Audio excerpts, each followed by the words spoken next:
Сегодня ложь и клевета становятся основными инструментами для расправы с политическими оппонентами. Предоставленные адвокатом Текебаева исчерпывающие доказательства продолжают игнорироваться силовыми структурами, что подтверждает наличие поставленной перед ними задачи продолжать держать в заточении лидера оппозиционной партии, единственного политика, осмелившего задать неудобные вопросы и сообщать гражданам факты, неизвестные широкой общественности, которая разоблачает президента и его окружение. Факты – упрямая вещь, и их невозможно игнорировать. Они говорят о следующем.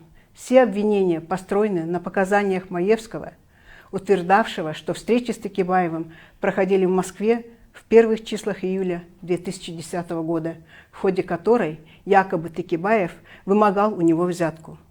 Однако независимая информация от открытых источников и отметок пограничных служб в паспорте Текебаева доказывает следующее. 2 июля Текебаев находился в Бишкеке и давал интервью журналистке 24 KG Дарье Подольской. 3 июля принимал участие в инаугурации президента переходного периода Атунбаевой. 5 июля в составе официальной делегации вылетел из аэропорта Манас в Норвегию по маршруту Бишкек, Ташкент, Рига, Осло. 11 июля вылетел из Норвегии в Кыргызстан. 12 июля был уже в Бишкеке. Таким образом, утверждение Маевского – ложь и клевета, так как в заявленные даты Текебаев не мог физически находиться ни в его офисе, ни в Москве. Руководители ГКНБ и Генеральной прокуратуры заявляют, что Текебаев, будучи заместителем главы Временного правительства, превысил свои должностные полномочия.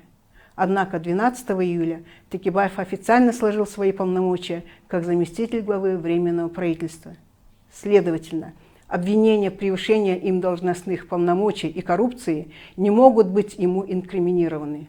Социалистическая партия Атамекен заявляет, что задержание и последующий арест лидера партии Текебаева, депутата, обладающего особым статусом, являются незаконными и нарушающими основополагающие нормы Конституции и рассматриваются гражданами Кыргызстана как политическая расправа с использованием государственных органов.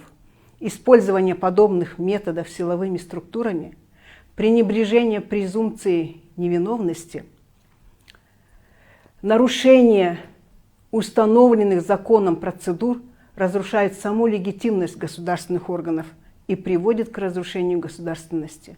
Требуем от президента Кыргызской республики Атамбаева, председателя ГКНБ Сегизбаева, генерального прокурора Джолдубаевой прекращения гонения по политическим признакам своих оппонентов и немедленно освободить лидера политической партии Атамекена Текебаева Эмирбека Черкешевича.